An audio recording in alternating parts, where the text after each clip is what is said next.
Well, thunder rolling across the area all day as the stormy weather arrives. The weather impact alerts we put in place, well, they've expired at this point.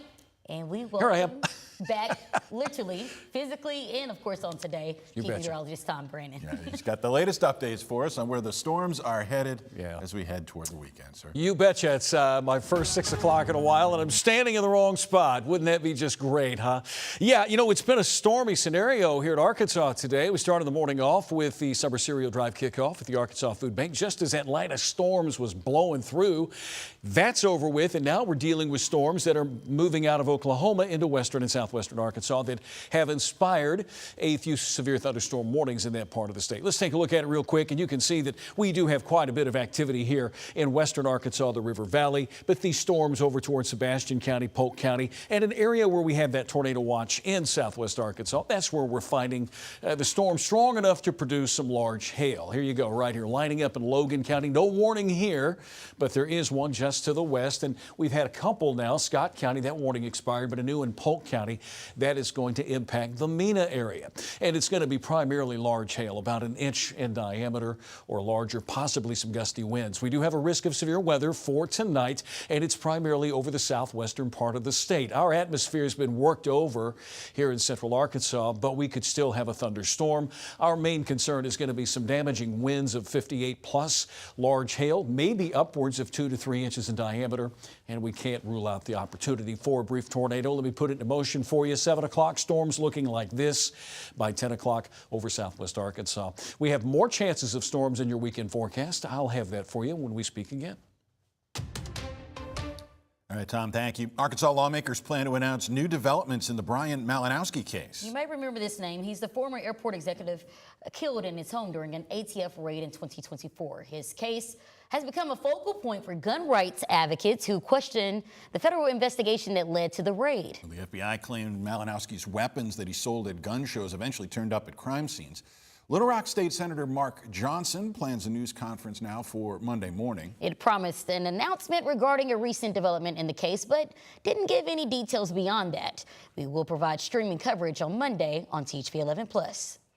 Also on Monday at the state capitol, lawmakers potentially shutting out the annual high school program, Girls State, from using the Senate chambers this year. There's a resolution stems from an apparent administrative error that led several would-be participants to get shut out of getting into Girls State because their paperwork didn't arrive on time. So now the students aren't allowed to come to the week-long event set for next month. State senators who sponsored the resolution say they're trying to push Girls State organizers to figure out a compromise or solution.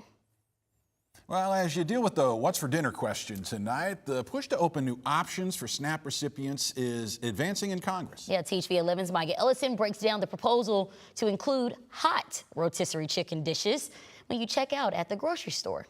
Anything hot, fries, anything like that would just simply just not acceptable. Stores like Uncle T's that accept SNAP benefits will tell you current federal rules do not allow customers to buy prepared hot foods. Now, a bipartisan push in Washington aims to create a specific exception. This is legislation that has been filed at the federal level to allow hot rotisserie chicken to be an eligible product to be purchased with SNAP benefits. Mary Franklin with the Arkansas Department of Human Services says the Hot Rotisserie Chicken Act would remove a long-standing barrier. Right now, a whole bird priced between $5 and $7 only qualifies if it's chilled, and if passed, she says it would give families another affordable option. It can go along with other healthy sides that are pretty economical and can be fast for a busy family to prepare for a healthy meal. Arkansas Governor Sarah Huckabee Sanders is backing the proposal, calling it a better way to get nutritious options to families. This is about trying to prepare food at home.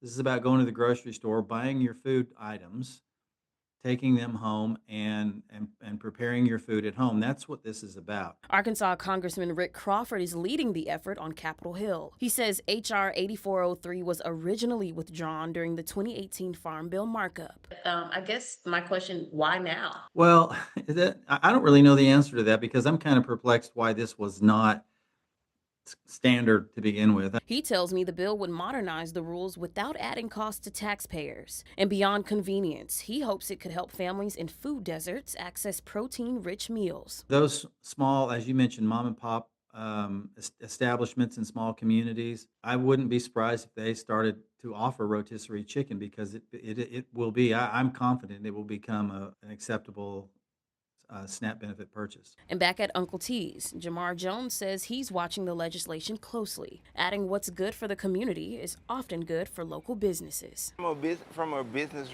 perspective of it, if we, as much as can be added to the list to help. In Little Rock, Maya Ellison, THV 11 News. All right, Maya, thank you. And next week, Representative Crawford says the Farm Bill is set to head to the House floor for debate and possible passage.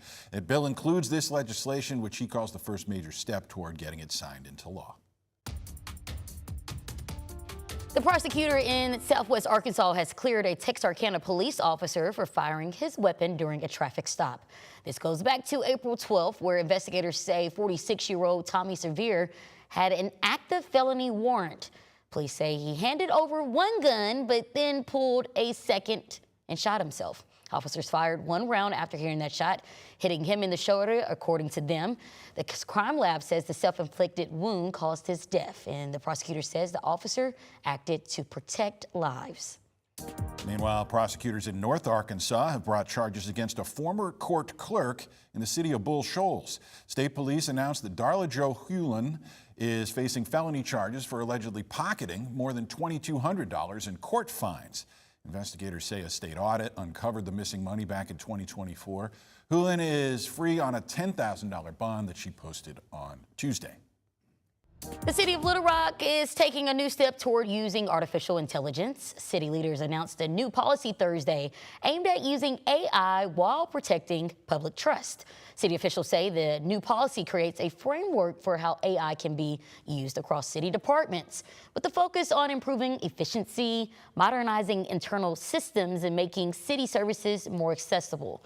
The policy also sets strict standards for ethical use, including human oversight, protections against bias, and safeguards for sensitive data. Mayor Frank Scott Jr. says the goal is to embrace innovation while still protecting the privacy and trust of Little Rock residents. Well, softball players at Little Rock Central High are used to rallying to score runs. Well, in an update to a story that we brought you last night, they appear to have rallied district leaders to their cause. This is good. They pointed to the disparity between where they play and where the boys' baseball team plays. And tonight's THV 11 Carter 3 shows us how the district is committing to fixing it. On Thursday, a group of parents, coaches, and players spoke out at the Little Rock School District Board meeting. This team should not have to be sacrificed and buried and should be able to showcase and display our abilities with easy access like the other Central High teams are. Members of Central High's softball team pointed to the baseball team's new state-of-the-art turf facility. Meanwhile, the softball team plays off campus, 3 miles away on a field at Interstate Park. During preseason, we did not have access to the Interstate Park bathroom. Most of the time, our buses are late or sometimes don't even show up at all. The lack of proper drainage results in canceled games due to wet conditions. I don't always feel safe at Interstate Park, and more importantly for this discussion, I don't feel fairly treated. Students said it's embarrassing when other schools with similar enrollments come to town and see where they play. The district superintendent agreed. It's utterly embarrassing for me to sit here and listen to you guys describe the experiences that you have been experiencing with your softball program. The school district's attorney said he'd toured the field too and would recommend a plan for change by the next board meeting. Board members agreed. The potential feasibility and cost study of what it would look like to potentially acquire land and build a softball facility, I think that would be appreciative, just to see what the cost of that would be. I heard you today. And I want to thank you all, and I want to say special thank you to the parents and the coaches. So we appreciate you. In Little Rock, Carter Thweet, THV 11 News.